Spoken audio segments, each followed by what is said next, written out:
Mark, it's good to see you. Good to see you too, Mark. How you doing today? I'm doing well. Okay. And, of course, first question, are you from Chicago? I am not. Okay. Is anybody? Where are you from? I'm not. Well, yeah. Are you? Okay. Yeah. Originally from Detroit. Okay. We'd moved down to Atlanta when I was, I don't know, probably second grade for 4 or 5 years. Mm-hmm. Then moved back to Detroit because my mom missed her family. So, Sure, yeah. And then went to school, Western Michigan, and then kind of migrated here after college. Okay. Where in Western Michigan? Western Michigan, Kalamazoo University. Kalamazoo. Yeah, Okay. yeah. Sorry. Okay, no, I've got friends in Grand Rapids and Grand Ledge and all over.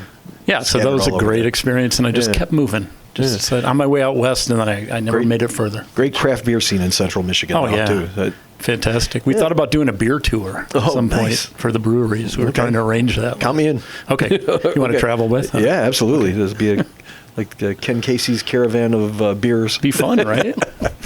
So Detroit. Is that where you had your musical upbringing from? Pretty much. Kind of similar to Dolph. I had piano lessons, and I pig-headedly didn't practice, and because my sister liked it, so I was like, I don't want to do that.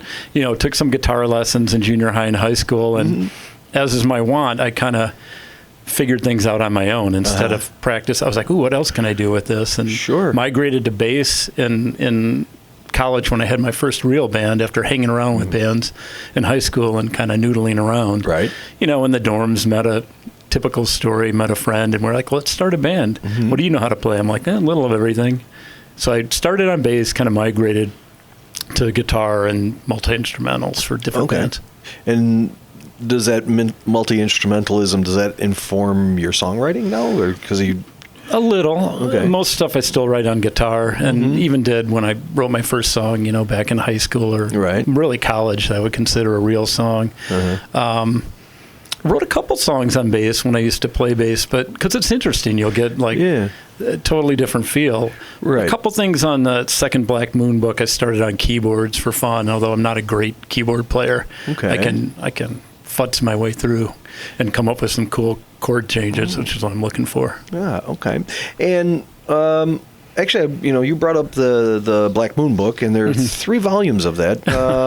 Now, is this just kind of like the Peter Gabriel albums? There's Scratch and Car, and I'd like to say I planned it that way. It kind of really through the beginning of COVID, since I, like a lot of people, lost my job. I was working for ad agencies doing video editing and motion graphics. Okay. But I was freelance. It was a gig economy like we talked about, and we're the first to get laid off. It's like, well, we don't really need you, and you couldn't really play, right? So I didn't have a band, and I was like, well, let's see where I can go with some more solo stuff. And I don't remember, the name was just jotted down. I think I did a search at one point. Okay. And if I think of interesting phrases, I'll put them down in a notebook or something. I looked at that. I don't even remember. Like, Black Moon book, what's that?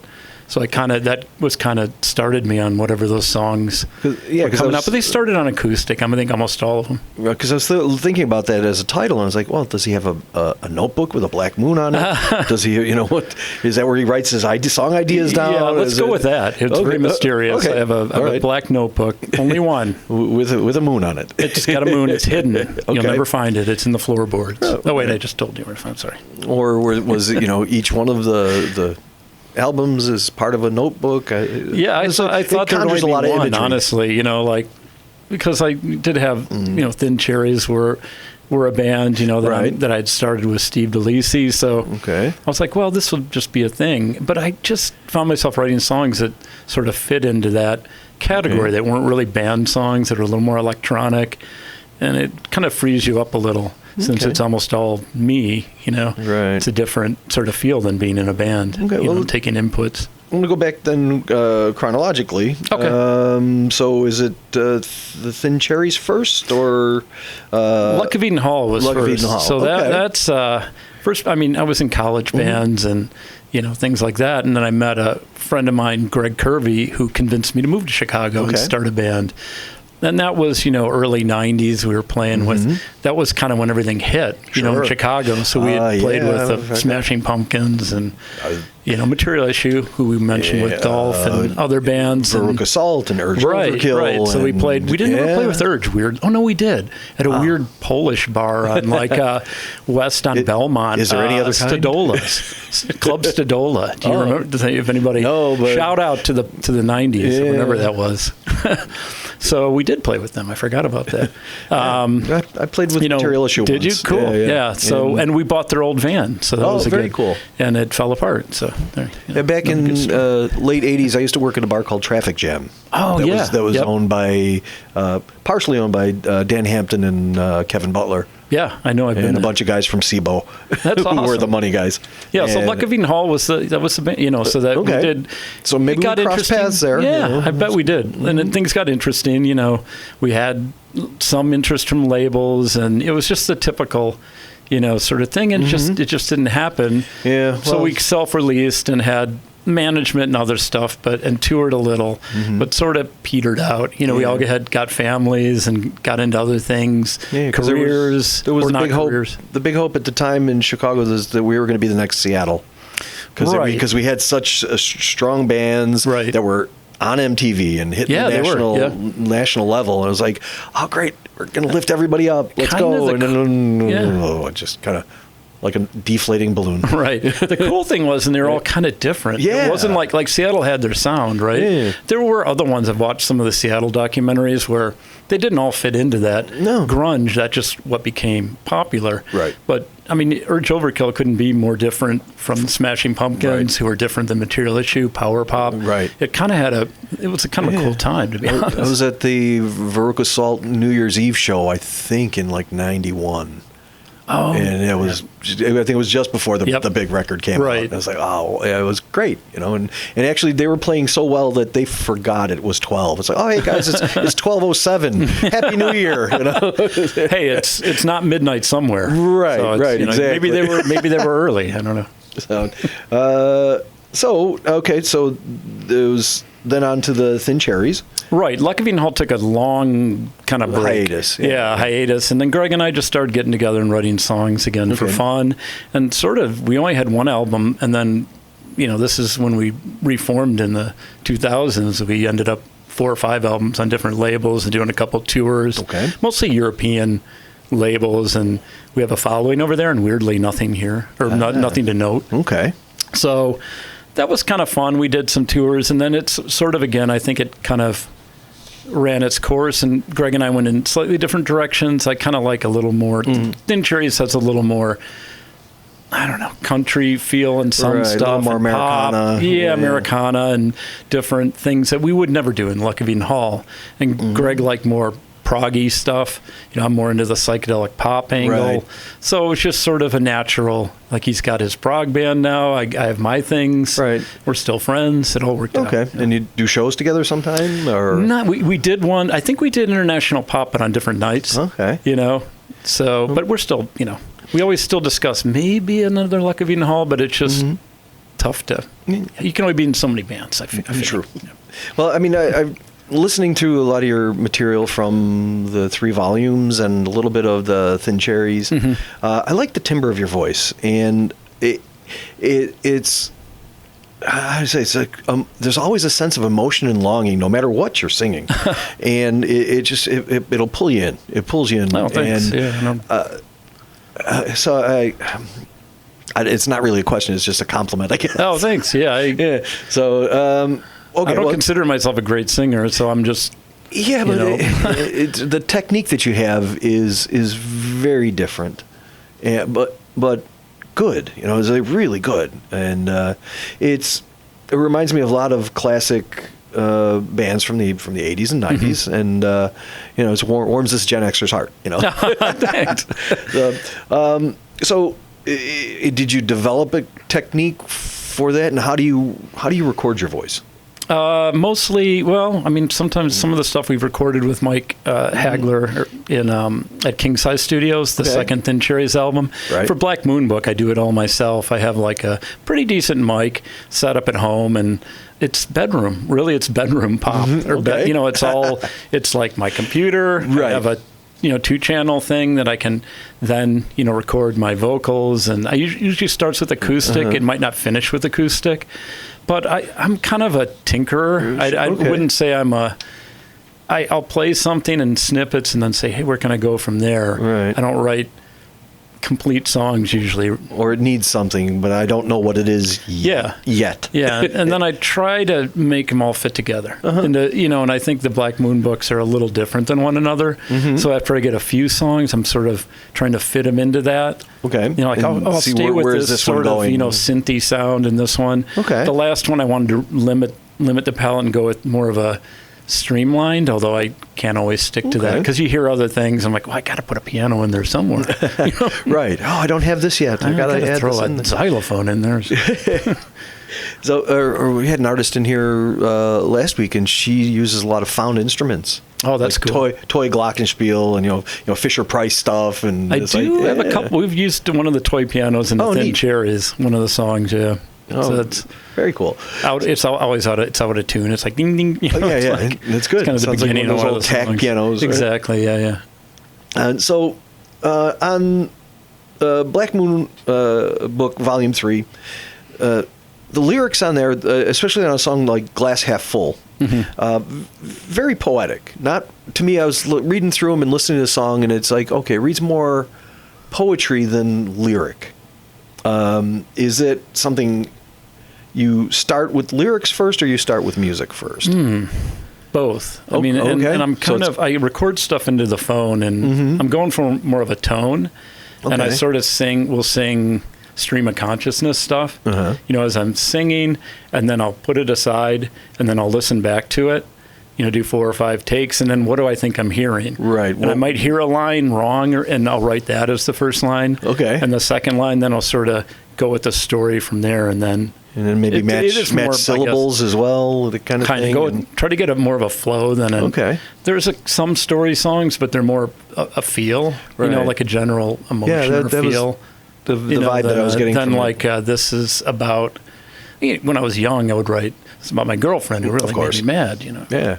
Cars and chicks, man. Yeah, which there's nothing against that. No. Funny you mentioned cars. If you talk about formative, I think the formative decision I ever made getting into music was like when I was a kid. I don't remember how old, but it was my choice between the first Cars album and a Journey album to buy it. Wow. And nothing against Journey, but I went with the Cars, and then that I was like, oh, new wave. This is cool. It was so funny though that at the time. I was taking guitar lessons when the first Cars album came out, and I asked my guitar teacher at Two Brothers Music on 59th and Keeler, or wherever that was, say, hey, I want to learn this song, Just What I Needed by the Cars. Oh, man, you don't want to learn that. That's too easy. I was like, I'm paying you. That's what I want to learn. So he taught me, because I could learn one song. Which is a songwriting thing, right? Like more of a songwriter. Sure. There are people who play, which is great, do scales and learn how to virtuoso it. I'm much more of a, let's see what chord I can invent. Yeah. Even though you're not inventing it, you're just finding something on the fretboard, 2 or 3 fingers. That's, it's just a minor chord of something else, but you haven't used it. And you're like, God, that's cool. That's a neat chord. Where can I go with this? Where can I go with that? And where can I go after that then? And so I'm always trying to find even though you're not reinventing anything, but to you are. It's like I haven't used that, and you can have the same 3 chords and have it 20 different songs.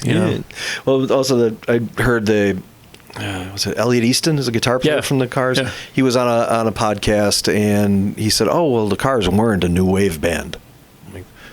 No, you guys pretty much were the American Split Ends. That's listening to their sound. I think they got more new wave. Like Panorama, more keyboards. But I really think they started as really pop and. Oh yeah. There were keyboards and some new wave sounds, but it's classic. Yeah, it's classic songwriting rock, hooks. Almost. Yeah. Some of the best hooks. Absolutely. Ever.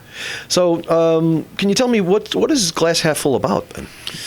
Day drinking? Is it? Yeah, because you have a day drinking song too. So kind of those two fit together. That's why I put them together on the thing. And that one was, I guess that's more just drinking it. They kind of connect. So that would be like the beginning of the kind of drinking adventure. And then I guess the day drinking would be the end of it, but more in the past. It's not like I can, I don't drink like I used to. I don't think any of us can, I'll have a couple of beers during the day. I'm like, well, I'm done. I got to go take a nap. But it's sort of that glass half full, sort of also a fun thing about, I tend to be a little more pessimistic, or, always battle depression. So you get trying to understand it and, why am I feeling this way? But that one was more like sort of the end of the night, right after day drink, you keep going, and then you sort of at the end of the night, you're like, where's my coat? Wait, what time is it? That's sort of out of time and place. Yeah. So I guess that's that one. And then day drinking is more the upbeat one. No, day drinking I think is sadder because to me, the other one, I feel like that's more, it's got a little blues riff, which I don't usually play around with. Day drinking's more like, I don't know. I don't do it anymore. But if you had a little bit to drink during the day, there's that moment where you're like, the sun's too bright. I don't feel good anymore. And the day is over. I can't by go 4 to bed. o'clock. Yeah, I'm like, what am I doing? So that's kind of how those connect. You didn't have a drummer listed in your credits. Who's playing drums? Magic. No. Okay. I tried out. I should have got a drummer for the song. I mean, some of it's electronic drum kits, obviously, you can tell. I tried out the Logic AI drum interface. And how'd that fun. work? I did that for like one song. I'm like, let's see if I can get it to work. Okay. Painstaking. It's sort of... It's like having a drummer that you can't control. Right. Which, not that drummers should always be controlled, but if you let it just go, it'll do a million fills and just not stick to a beat. Sure. I'm like, what is going on? So AI Keith Moon back there. Yeah, it's like Hal. It's like the Hal of drummers. It's just, it takes over the song, and you're like, that's not where I want it to go. So I found myself just editing pieces, so I would redo it over and over. So I'd do like a verse and have it play a part like 4 or 5 times until I got something I liked. I'd take that little snippet and I would cut it down, and then you can't really dig into like the little nodes and but you can build the kit. So I built a kit that I liked, and then I found some fills I liked. So it was more editing than it was really worth. But it did sound good in the end. It got to where I wanted it to feel like a real drummer, but it was wrangling a... Man. Next time, if I ever do another Black Moon book, I'm just going to have a drummer. I think that's the moral of the story. Is, perfect. Because I did all that work to get it to sound like... Well, I know a lot of drummers. Why didn't I just... I should have gone to my friend Carlos or Leslie and said, hey, can you do... You want to lay some drum tracks down? Let's go to King Size. Here's the song. Right. So I learned my lesson. Okay. Kids, don't mess with AI. Well, kids, that's the don't question. Do it. It was. I was going to ask you if these were. Is it a trilogy, or is there going to be a 4th one coming? I have no clue. Right now, we're going to work on a new Thin Cherries album. The long delayed third one. An exclusive here? It is, because I just got together with Steve and Gabe, the drummer, and Birdie, who's a keyboard player, who are the core 4 members. We also have Darren Shepard, who multi-instrumentalist, and occasionally Sophie, his partner, will kick in with some cool French vocals and accordion. She plays all sorts of cool things. Neat. Maybe I'll have her do found instruments. So we started a 3rd album way over a year ago, got a couple singles done, and just we all have busy lives, families. Just never, we were trying to record it instead of at King Size on our own and just patch it together. Just never really felt right. So we're going to start over from scratch and get a space and start writing and recording together again. Wow, that sounds this whole great. piecemeal, it just didn't, all the songs are like, they're okay, but like, they can be better. Right. Yeah, of course. So that we're going to do that. We have a show coming up in October 4th at Out of Space. So nice we're getting room. together. Yeah, so we're getting together anyways to do a set, and then we're moving into a new kind of rehearsal space. So there's like a moving day because we've been in Gabe's basement, and he wants us out of his basement. Yeah, that's Out of Space. I mean, it's a hidden gem where I wish everybody knew about it, but I think if everybody knew about it, it wouldn't be the same.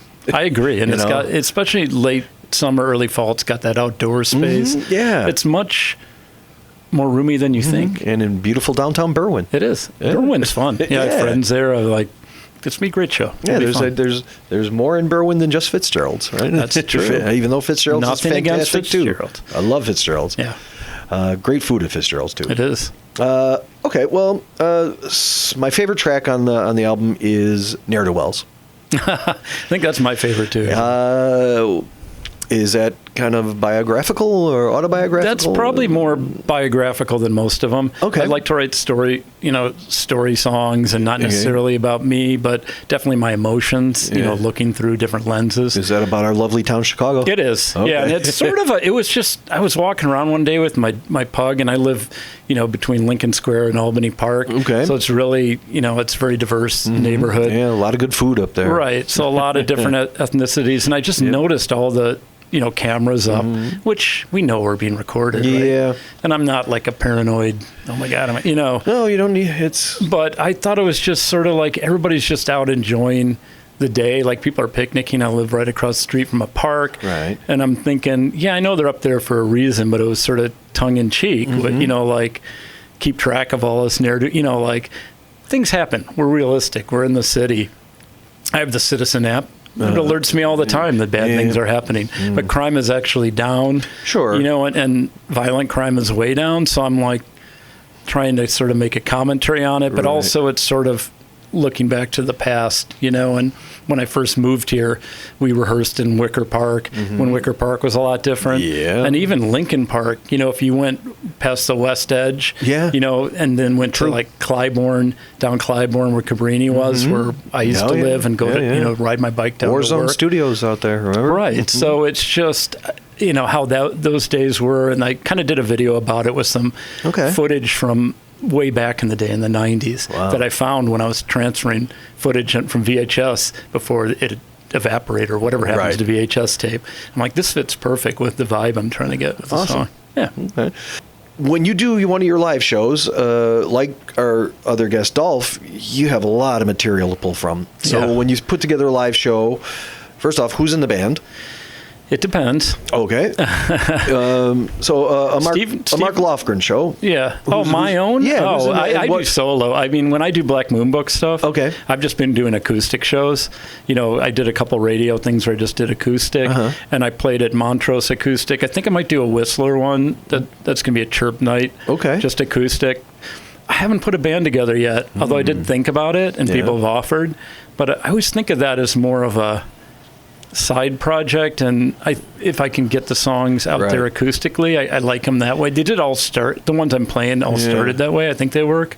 It's an option down the road.